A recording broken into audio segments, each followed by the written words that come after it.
सबसे पहले ये कंपनी लेता है, सभी कंपनी में प्रोजेक्ट बनेंगे जब भी हमारे पास आते हैं, कंपनी हो जाता है। फिर वहाँ से क्या आता है, सीएफ एजेंट आता है, ठीक है। अब सीएफ एजेंट से कहाँ जाता है डायरेक्ट,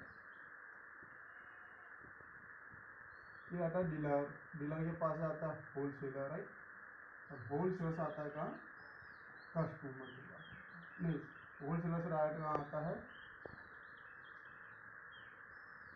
एजेंट के पास, एजेंट से डायरेक्ट कहाँ आता है, रिटेलर, और इसके बाद कहाँ आता है हमारे पास डायरेक्ट कस्टमर के पास, राइट। कस्टमर, अब ये कंपनी और ये हम कस्टमर, राइट।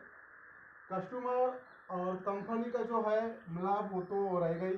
कस्टमर माल बनाएगा तो कंपनी माल बनाएगा तो कस्टमर तो लेना ही लेना है। अगर कस्टमर नहीं लेगा तो कंपनी बर्बाद हो जाता है, राइट, है ना। तो कस्टमर और कंपनी इनका जो ये रहता है, मेल रहता है, तो वो उनको ये इसकी बिना रहता ना, ये इसकी बिना नहीं रह सकता, क्योंकि ये एक दूसरे पे निर्भर करता है। कंपनी बनाएगी तो कस्टमर खाएगा, और कस्टमर अगर नहीं खाएगा तो कंपनी बंद हो जाएगी। तो ये दोनों को निर्भर करता है अपने आप पर। हम जानते हैं कि हमारे पास कैसे हमारे पास सामान पहुँचता है। मान लीजिए कि एक तेल, एक ऑयल रहता है, ऑयल समझ जाओ कि 40 रुपए का ऑयल, राइट। 40 रुपए का सामान बनता है, बजाज व्यवस्था बताओ आपको 40 रुपए का सामान बनता है। और सबसे पहले आप कुछ सामान बनता है, कंपनी में प्रोडक्ट बनता है, तो सबसे पहले कहाँ दिखता है हमारे को, एड के माध्यम दिखता है, टीवी में दिखता है ना।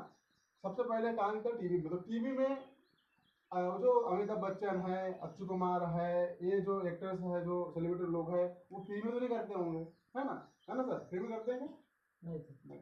तो सबसे पहले वो एड करते हैं, कंपनी वाले एड करते हैं। अगर ये एड करते हैं तो एड ये फ्री में करेंगे क्या, नहीं करेंगे। कम से कम इनको 10% तो देना ही होगा, है ना। ये 10% मिल जाता है किनको, एड वाले को। अब ये 40 में ऑयल बनाया, 40 में ऑयल बनाया, तो ये जो सीएफ एजेंट को जो बेचेगा कंपनी वाला, ये तो प्रॉफिट कमाएगा ना।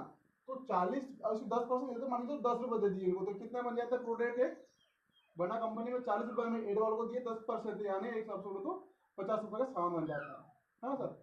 और 50 रुपये का सामान तो बनता ही है, पर डायरेक्ट अगर हम सीएफ एजेंट को बेचेंगे, कंपनी वाला जो बेचता है सीएफ एजेंट को, तो 50 में बेचेगा क्या, नहीं, क्योंकि 10 रुपये कमाएगा। तो ये डायरेक्ट बेचता है 60 रुपये में, है ना सर। अब ये 60 रुपये में बेचा सीएफ एजेंट को, सीएफ एजेंट तो डीलर को बेचेगा तो 60 में बेचेगा क्या, नहीं, क्योंकि ये भी 10 रुपये कमाएगा।